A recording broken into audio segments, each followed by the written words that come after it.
ओम नमः शिवाय। मेरा नाम प्रदीप शास्त्री। आज मैं आपसे भक्तजनों को श्रीमद् भागवत कथा रस पिलाना चाहता हूँ। जो ज्ञानी हैं, जिनको ज्ञान है, वो भगवान के अमृत में गोते लगाते हैं, ग्रहण करते हैं प्रसाद को। और जो अज्ञानी पुरुष हैं, वो भगवान के नाम लेने से वंचित रहते हैं। जिनको ज्ञान प्राप्ति करना है वो ही गुणियों की बातों को सुनते हैं। अज्ञानी तो उनकी निंदा ही करते हैं। इसलिए मैं आपसे भक्तजनों को बताना चाहता हूँ, जो श्रीमद् भागवत कथा रस के अमृत को पिएगा, सदैव ही भगवान की कृपा उन पर बनी रहेगी, जिससे हमारा कल्याण होगा। बोलो श्री भगवान के जय।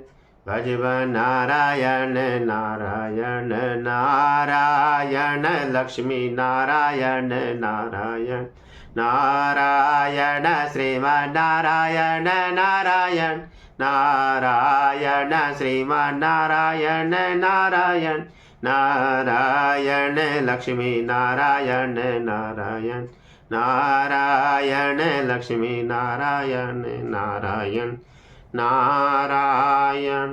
विष्णु भगवान की जय। भगवान की प्राप्ति सुनिए।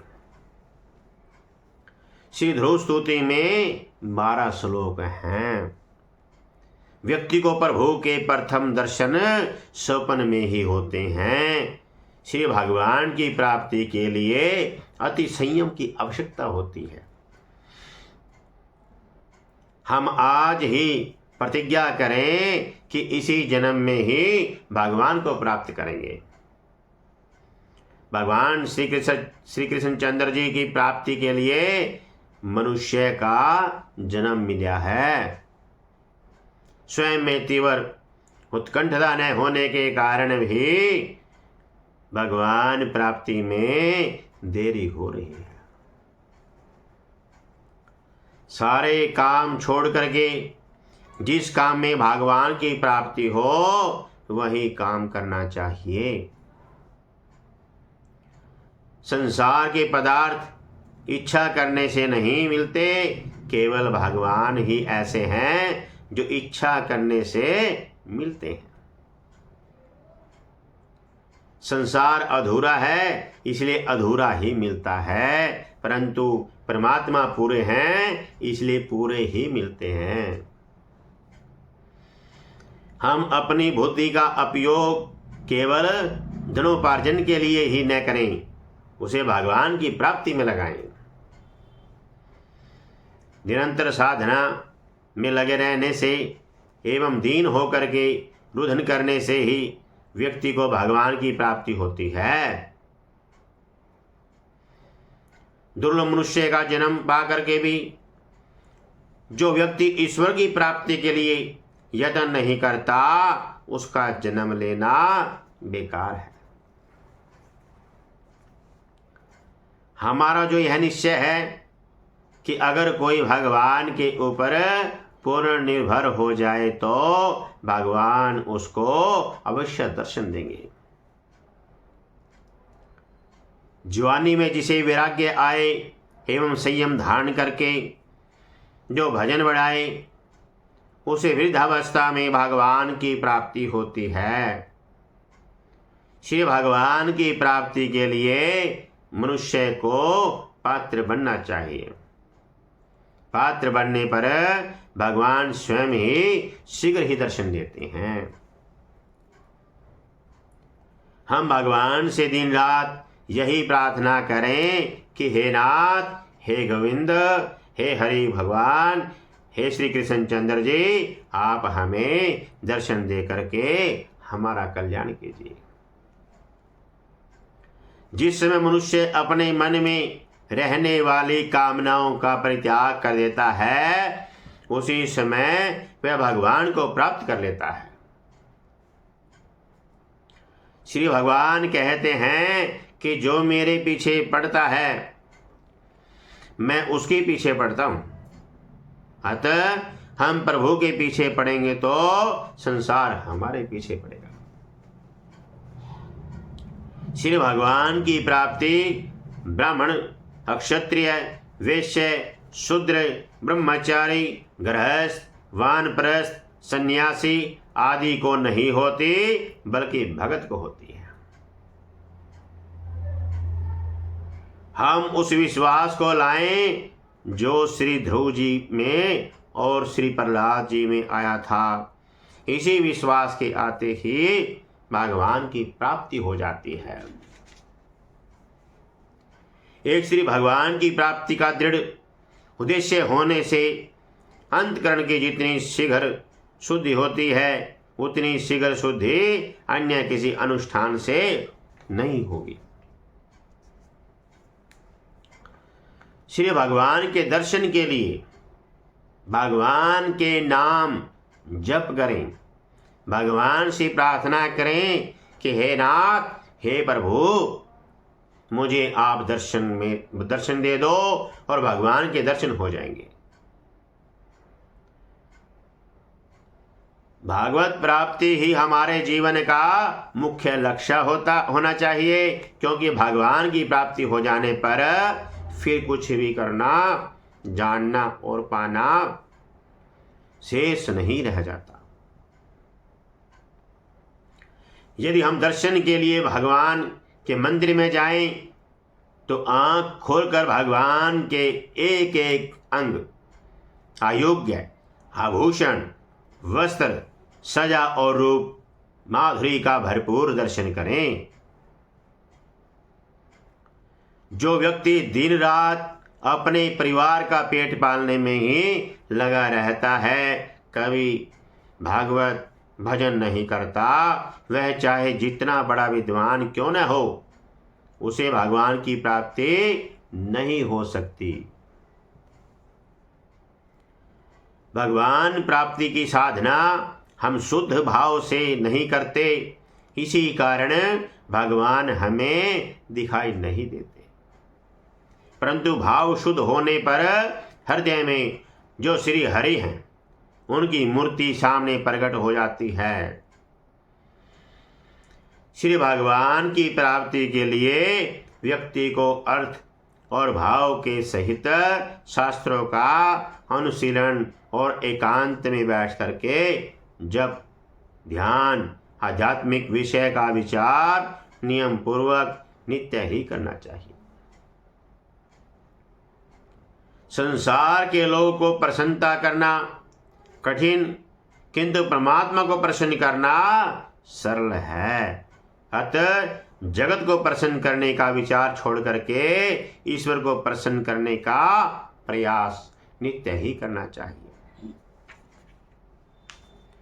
हमको भगवान की प्राप्ति में देरी होने का कारण यही है कि हम भगवान के वियोग को सहन कर रहे हैं।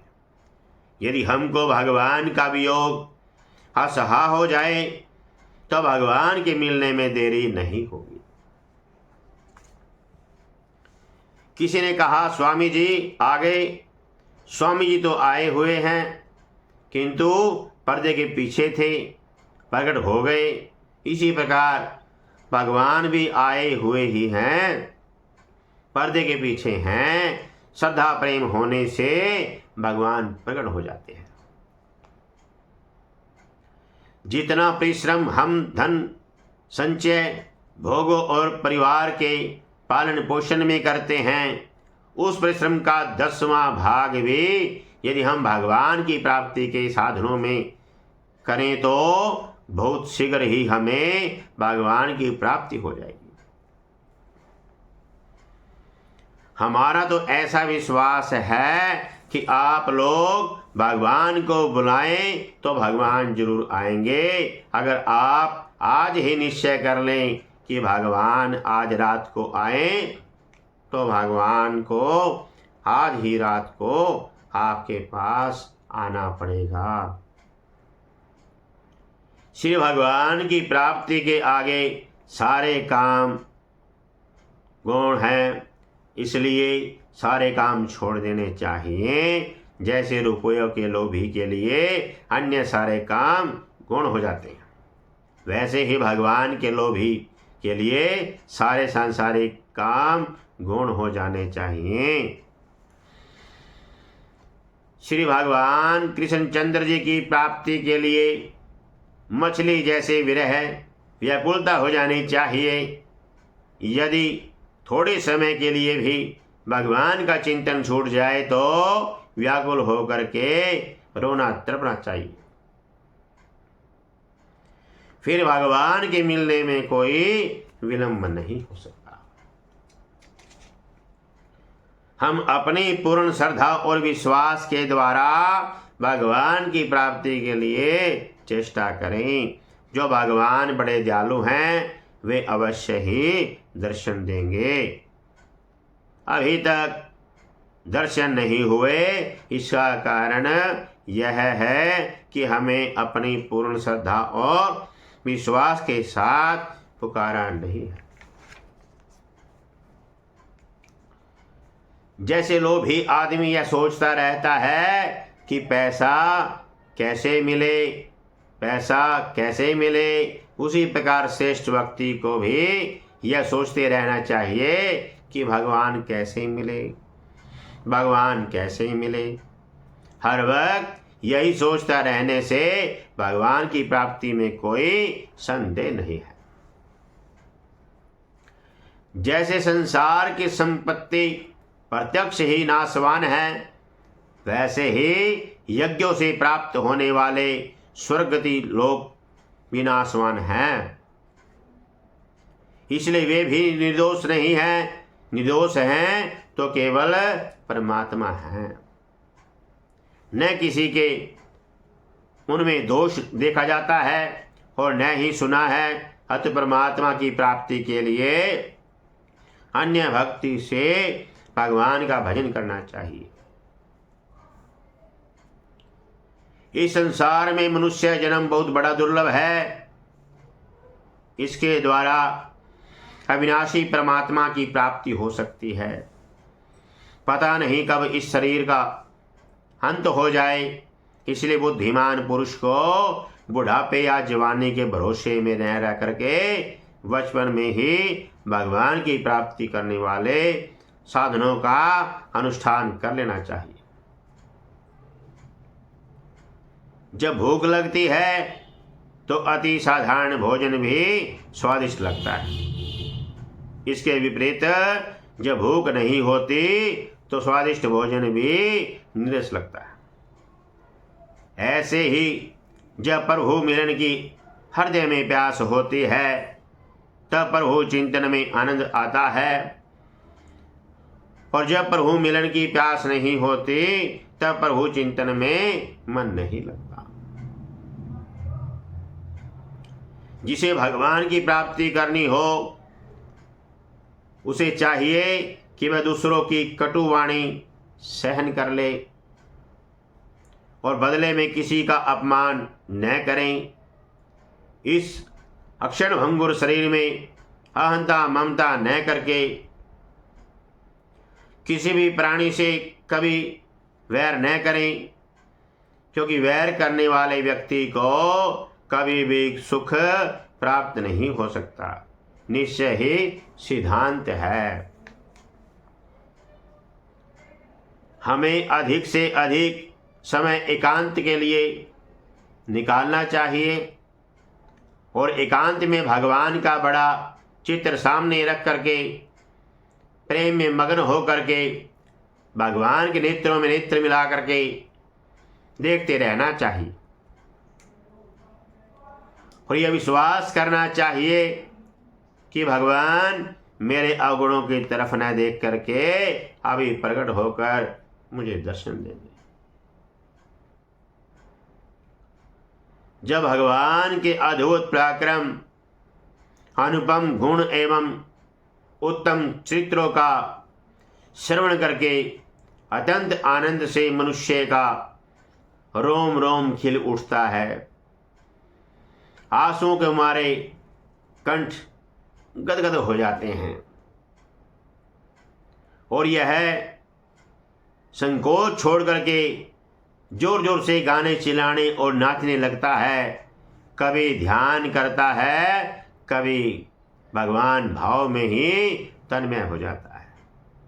बार बार लंबी सांस खींचता है और संकोच छोड़ करके हरे जगपति नारायण कह करके पुकारने लगता है। तब भक्ति योग के महान प्रभाव से उसके सारे बंधन कट जाते हैं और भगवान भाव की ही भावना करते करते उसका हृदय तदाकार भगवान में हो जाता है। उस समय उसके जन्म मृत्यु के बीजों का खजाना ही जल जाता है और वह पुरुष श्री भगवान को प्राप्त कर लेता है। सज्जन सक्रिय होकर के सक्रिय सज्जन संगठित बने तो दुर्जन से कोई खतरा नहीं है। अब प्रशंसा की महिमा सुनिए।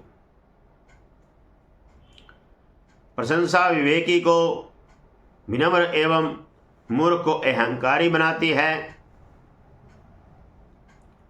लोभी को धन से एवं अहंकारी को प्रशंसा से अपने वश में करना चाहिए।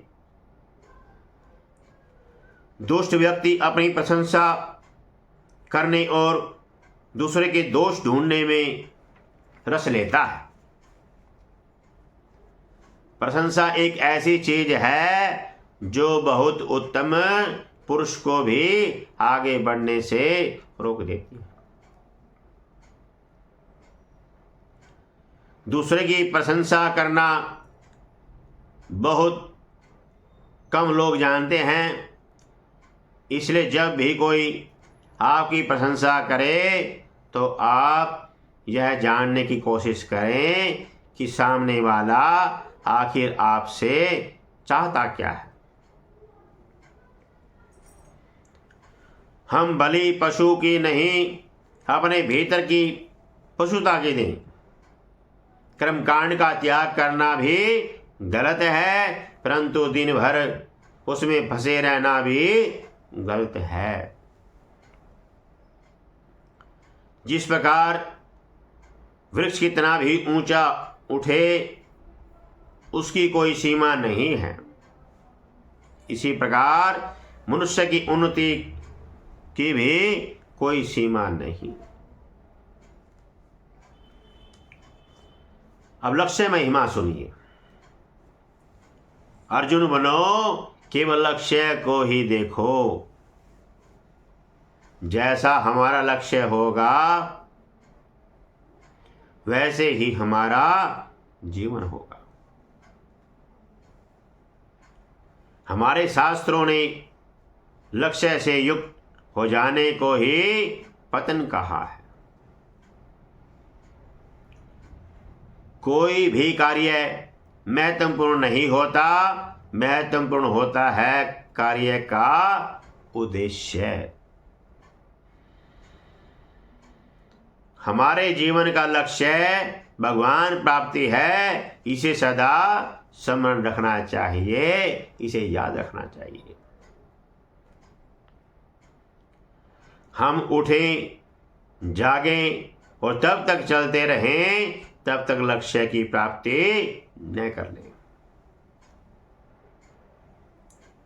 जीवन का लक्ष्य निर्धारित करना जरूरी है। लक्ष्य को ध्यान में रख करके ही सारे कार्य करने चाहिए। परमात्मा से मिलना ही मानव जीवन का लक्ष्य है और लक्ष्यहीन जीवन मंगल जंगल में भटकने के समान है।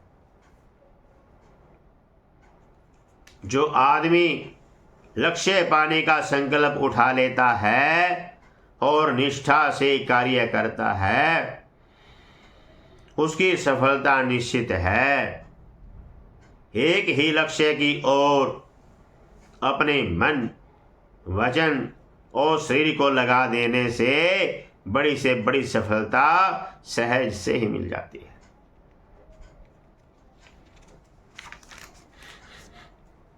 लक्ष्य निश्चित होते ही हमारे कर्म एक यात्रा का रूप ले लेते हैं और फिर आज नहीं तो कल हम अपने लक्ष्य तक पहुंच ही जाते हैं। लक्ष्य को पकड़ने के लिए हम 1000 बार आगे बढ़ें और यदि असफल हो जाएं तो फिर भी हमें एक बार पुनः प्रयास करना चाहिए। हम अपने जीवन का एक लक्ष्य बनाएं और इसके बाद अपना सारा शारीरिक और मानसिक बल जो ईश्वर ने हमें दिया है उसमें लगा दें।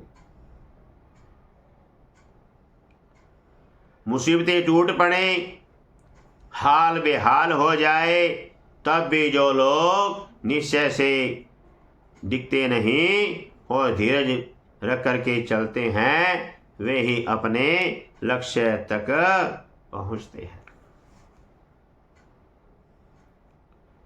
अपने सामने ही एक लक्ष्य रखना चाहिए। उस लक्ष्य के सिद्ध होने पर दूसरी किसी की बात की ओर ध्यान नहीं देना चाहिए।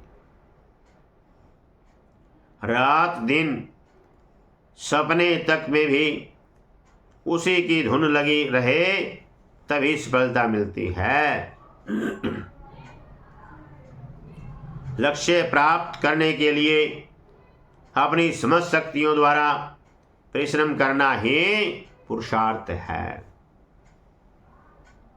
जैसे बीज खेत में बोए बिना निष्फल रहता है, उसी प्रकार पुरुषार्थ के बिना भाग्य निष्फल रहता है। लक्ष्य की प्राप्ति भी नहीं होती। जो व्यक्ति अपने सामने ऊंचा उद्देश्य रखता है वह अवश्य ही एक दिन उसे पूर्ण करने में सफल होता है। लेकिन इसके लिए आवश्यक है कि वह अपने लक्ष्य पर तीव्र गति से निरंतर बढ़ता जाए।